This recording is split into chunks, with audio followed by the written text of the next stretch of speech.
23.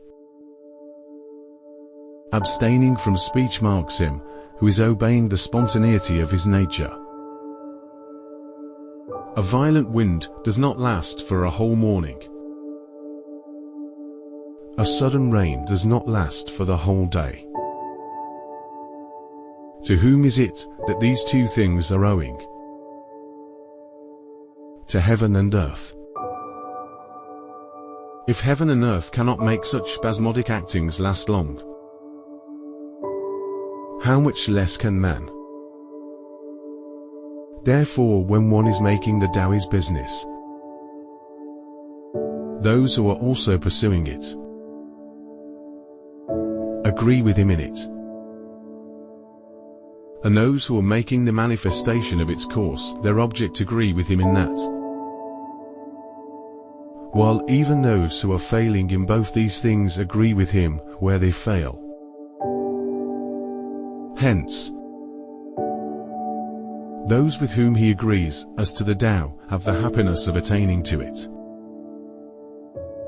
Those with whom he agrees as to its manifestation have the happiness of attaining to it. And those with whom he agrees in their failure have also the happiness of attaining to the Tao. But when there is not faith sufficient on his part,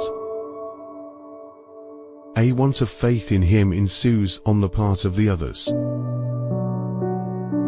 24. He who stands on his tiptoes does not stand firm. He who stretches his legs does not walk easily. So, he who displays himself does not shine.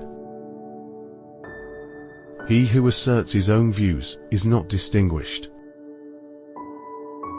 He who vaunts himself does not find his merit acknowledged. He who is self-conceited has no superiority allowed to him. Such conditions,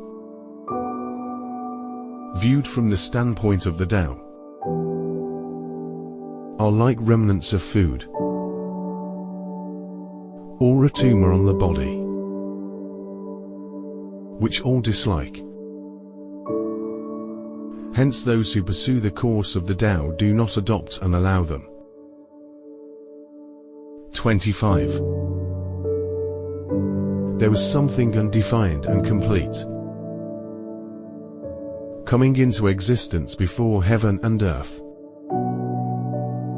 How still it was and formless, standing alone, and undergoing no change, reaching everywhere and in no danger of being exhausted. It may be regarded as the mother of all things. I do not know its name, and I give it the designation of the Tao the way or course. Making an effort further to give it a name, I call it the Great. Great. It passes on in constant flow. Passing on, it becomes remote.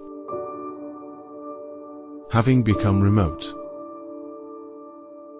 it returns. Therefore the Tao is great. Heaven is great. Earth is great. And the Sage King is also great. In the universe there are four that are great, and the Sage King is one of them. Man takes his law from the earth.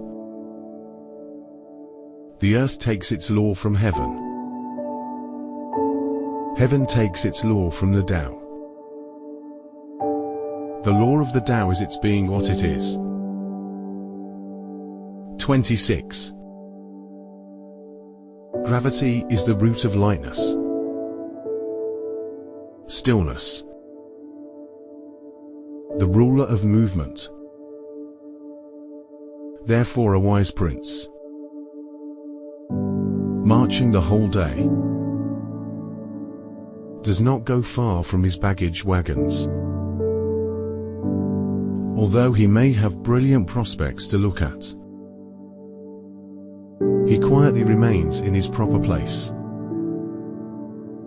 indifferent to them. How should the lord of a myriad chariots carry himself lightly before the kingdom? If he do act lightly,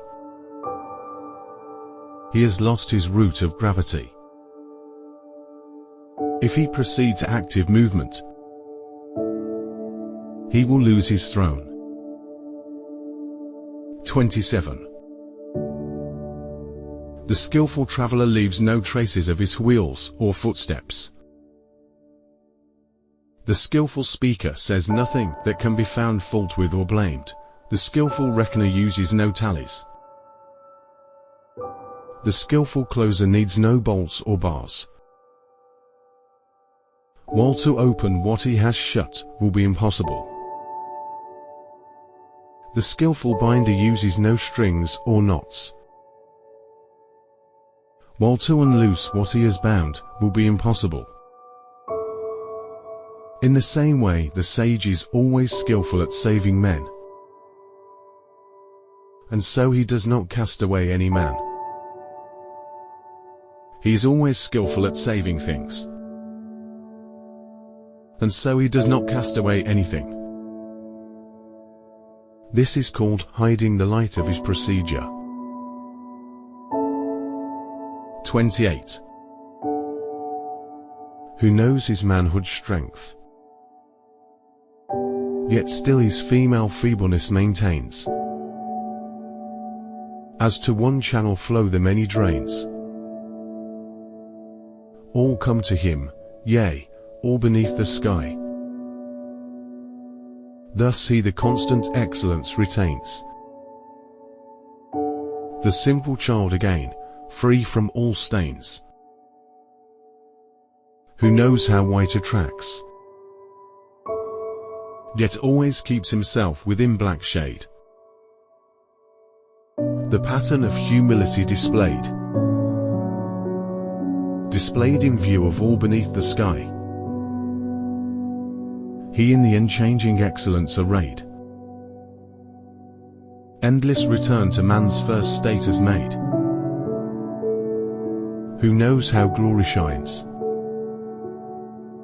yet loves disgrace, nor ere for it is pale. Behold his presence in a spacious vale, to which men come from all beneath the sky. The unchanging excellence completes its tale. The simple infant man in him we hail.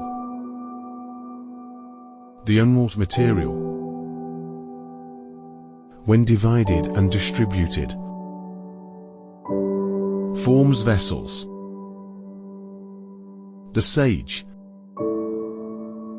when employed, becomes the head of all the officers of government,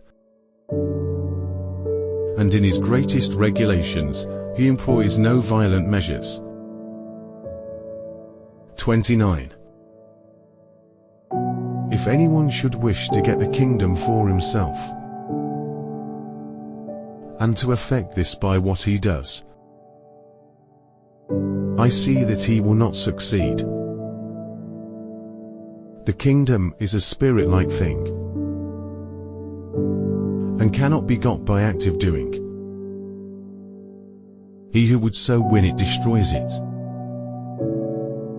He who would hold it in his grasp loses it. The course and nature of things is such that what was in front is now behind. What warmed anon we freezing find. Strength is of weakness oft the spoil. The store in ruins mocks our toil. Hence the sage puts away excessive effort, extravagance, and easy indulgence. 30. He who would assist a lord of men in harmony with the Tao will not assert his mastery in the kingdom by force of arms. Such a course is sure to meet with its proper return. Wherever a host is stationed, briars and thorns spring up. In the sequence of great armies, there are sure to be bad years. A skillful commander strikes a decisive blow and stops. He does not dare, by continuing his operations, to assert and complete his mastery. He will strike the blow, but will be on his guard against being vain or boastful or arrogant in consequence of it. He strikes it as a matter of necessity. He strikes it, but not from a wish for mastery. When things have attained their strong maturity, they become old. This may be said to be not in accordance with the Tao. And what is not in accordance with it soon comes to an end. 31. Now arms, however beautiful, are instruments of evil omen, hateful, it may be said, to all creatures. Therefore they who have the Tao do not like to employ them. The superior man ordinarily considers the left hand the most honorable place. But in time of war the right hand. Those sharp weapons are instruments of evil omen, and not the instruments of the superior man. He uses them only on the compulsion of necessity. Calm and repose are what he prizes. Victory by force of arms is to him undesirable. To consider this desirable would be to delight in the slaughter of men. And he who delights in the slaughter of men cannot get his will in the kingdom. On occasions of festivity, to be on the left hand is the prized position. On occasions of mourning, the right hand. The second in command of the army has his place on the left. The general commanding in chief has his on the right. His place, that is assigned to him as in the rites of mourning.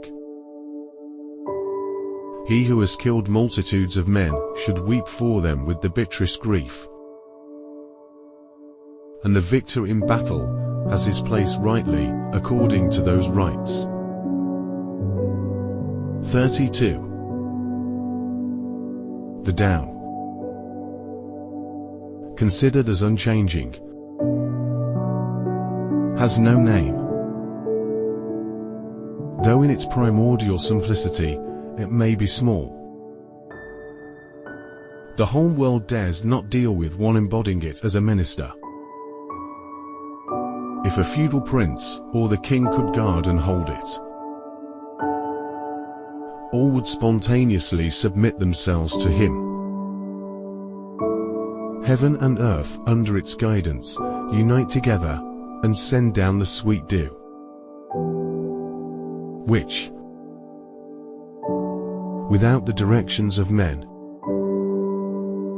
reaches equally everywhere as of its own accord. As soon as it proceeds to action, it has a name. When it once has that name,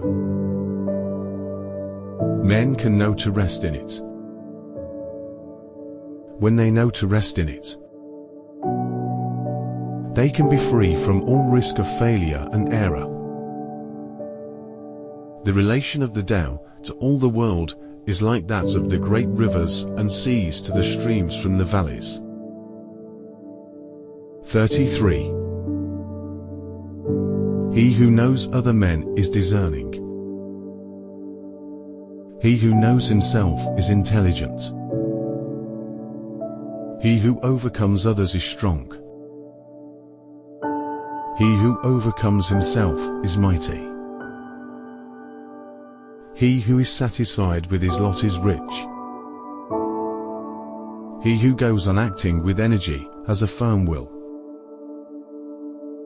He who does not fail in the requirements of his position continues long. He who dies and yet does not perish has longevity. 34. All-pervading is the great Tao. It may be found on the left hand and on the right. All things depend on it for their production, which it gives to them, not one refusing obedience to it. When its work is accomplished, it does not claim the name of having done it. It clothes all things as with a garment, and makes no assumption of being their Lord. It may be named in the smallest things. All things return to their roots and disappear, and do not know that it is it which presides over their doing so. It may be named in the greatest things. Hence the sage is able in the same way to accomplish his great achievements. It is through his not making himself great that he can accomplish them. 35. To him who holds in his hands the great image of the invisible Tao, the whole world repairs. Men resort to him and receive no hurt, but find rest, peace, and the feeling of ease. Music and dainties will make the passing guest stop for a time. But though the Tao as it comes from the mouth seems insipid and has no flavor, though it seems not worth being looked at or listened to, the use of it is inexhaustible.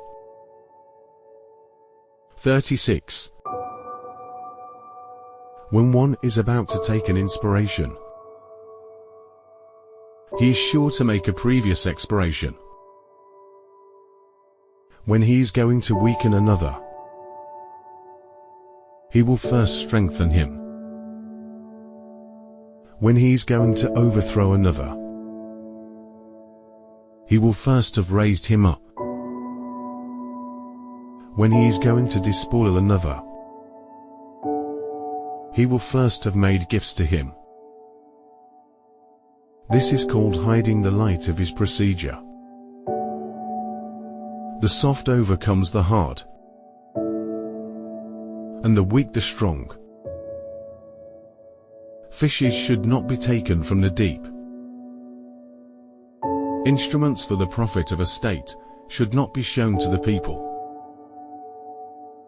37. The Tao in its regular course does nothing for the sake of doing it,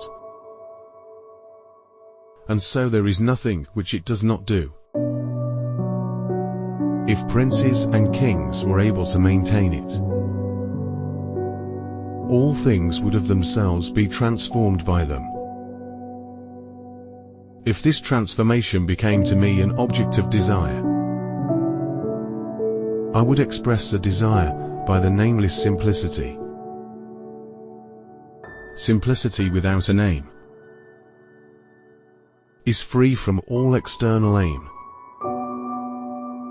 with no desire, at rest and still. All things go right as of their will. 38. Those who possessed in highest degree the attributes of the Tao did not seek to show them, and therefore they possessed them in fullest measure. Those who possessed in a lower degree those attributes sought, how not to lose them. And therefore they did not possess them in fullest measure. Those who possessed in the highest degree those attributes did nothing with a purpose,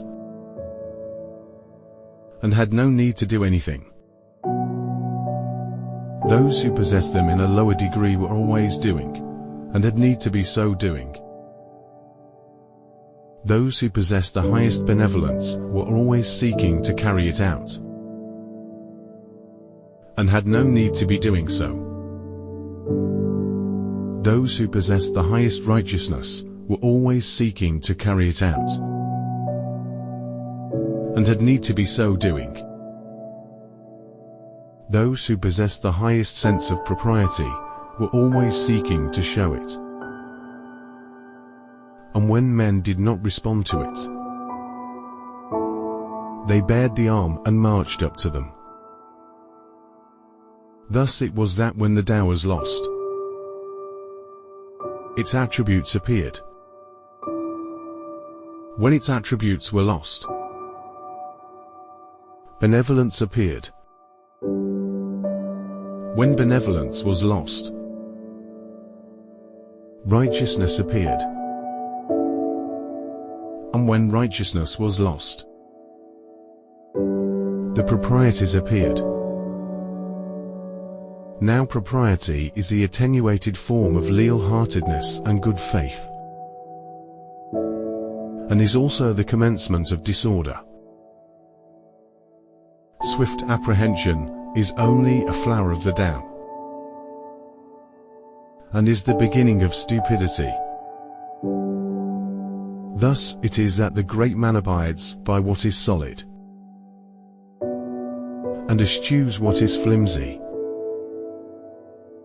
dwells with the fruit and not with the flower. It is thus that he puts away the one and makes choice of the other. 39. The things which from of old have got the one the Tao are. Heaven which by it is bright and pure, earth rendered thereby firm and sure, spirits with powers by it supplied, valleys kept full throughout their void, all creatures which through it do live, princes and kings who from it get, the model which to all they give. All these are the results of the one Tao. If heaven were not thus pure, it soon would rend. If earth were not thus sure, 'twould break and bend. Without these powers, the spirit soon would fail. If not so filled, the drought would parch each vale. Without that life, creatures would pass away. Princes and kings, without that moral sway,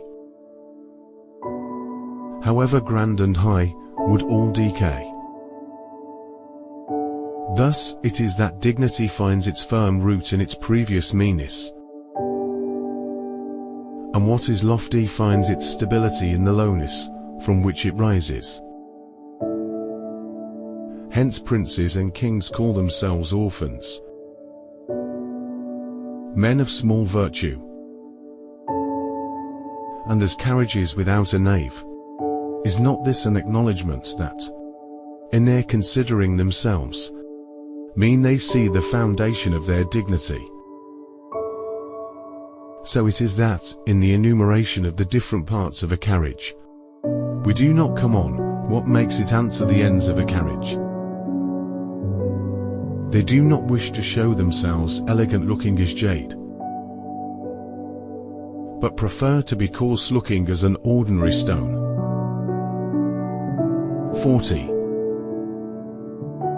The movement of the Tao by contraries proceeds, and weakness marks the course of Tao's mighty deeds. All things under heaven sprang from it, as existing and named. That existence sprang from it, as non-existent and not named.